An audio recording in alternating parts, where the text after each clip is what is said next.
Hey, good morning, everybody. The topic du jour, and I'm going to do two videos here on my drive. The first is this trend, and some of the empirical data from our internal work at Transworld has been that we've seen a rush of younger buyers, people in their 30s and 40s, and some in their late 20s, looking at leveraging into small businesses.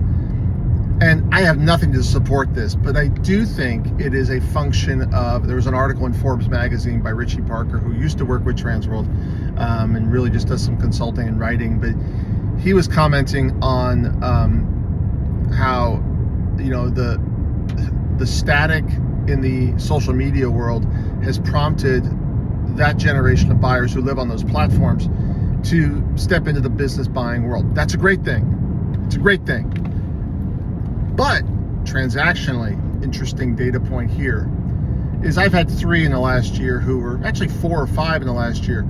Of the 5, 2 really listened to me on the buying process and had great experiences. And specifically when they really got to listen to me is their advisory board, their accountants, their attorneys, their financing arm. In the occasions where they didn't listen, it's like I'm doing one now where a young guy is buying a business, and I'd hooked them up with a couple good lenders who we've worked with in the past, and behind my back they shopped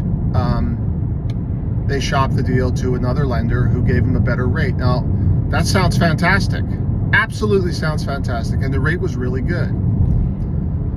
But if you're competing on price, something gives, and this is where the gravitas and the gray hair comes to play.